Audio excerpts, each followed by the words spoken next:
ঝড়ের দিনে কুড়িয়ে পাওয়া আমের আনন্দটাই কিন্তু অন্যরকম, মানে মজাটাই আলাদা।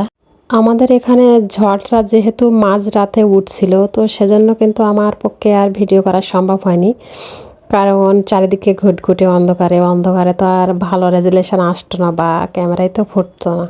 আর এই গরমের দিনে যদি এরকম তৃপ্তিদায়ক এক গ্লাস বেলের শরবত খাওয়া যায় তাহলে তার কোনো কথাই নেই।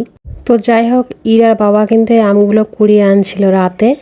তো আমি একটু দেখিয়ে দিচ্ছি, আরও কিন্তু অনেক আম পড়ছিল, মানে সেগুলো রাস্তার পাশে তো আমাদের বাড়ি, তো সেজন্য লোকজন সেগুলো কুড়িয়ে নিয়ে গেছে। তো যাই হোক, সবাই তো খাবে কম বেশি, কারণ বছরে কিন্তু একটা বারই এই আম মানুষ খেতে সুযোগ পায়। মানে তো যাই হোক, ইরার বাবা বেল আনছিল, তো ভাবছি আজকে বেলের শরবত করব, কারণ রোদও কিন্তু ভালোই পড়ছে আর উনি তো ঘেরে আছে। তো সেজন্য আমি ফ্রিজ থেকে বেলটা বের করে নিলাম, নিয়ে কিন্তু আমি পানি দিয়ে বেলগুলো ভালোভাবে মানে একটু মেখে নিচ্ছি, মানে ভিতরের দানাগুলো যেন আলাদা হয়ে যায় এর থেকে।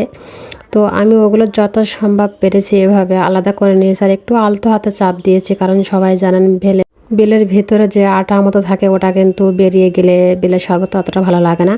তো আমি এখানে চিনি দিয়েছি আর একটু লবণ দিয়েছি, আপনারা স্বাদ মতো যে যা খান সেটা দিয়ে নেবেন। আর চাইলে লেবুটাও দিতে পারেন, আমার গাছে কিন্তু প্রচুর লেবু আছে, কিন্তু লেবুটা আমি এখানে দিলাম না, কারণ লেবুগুলোই কিন্তু এখনও রস হয়নি, তো ফাওয়াগুলো পেড়ে নষ্ট করে ফেলাতে হবে, সেজন্য আমি আর পারিনি। তবে আমার কেন জানি মনে হয় যে সাধারণ জিনিসেরই কিন্তু অসাধারণ স্বাদ লাগে। হাবিজাবি যে কোনো জিনিসে যাই করেন না কেন, তার স্বাদ বাড়ালেও কিন্তু সেটা শরীরের পক্ষে অতটাও কার্যকর হয় না। তো সেজন্য আমি যাই করি না কেন, সব জিনিসই তার নিজস্বতা বজায় রেখে একটা খাওয়ার চেষ্টা করি। আর আমি বেলের শরবতটা এখন করলাম কারণ একটু ফ্রিজে রেখে দেবো। আমি যেহেতু ওখানে ফ্রিজের পানি অ্যাড করিনি, তাই সেজন্য শরবতটা ফ্রিজে রেখে দেবো। এর বাবা যখন আসবে দুপুরে ওটা বের করে দেবো, তখন একটু ঠান্ডা হয়ে যাবে।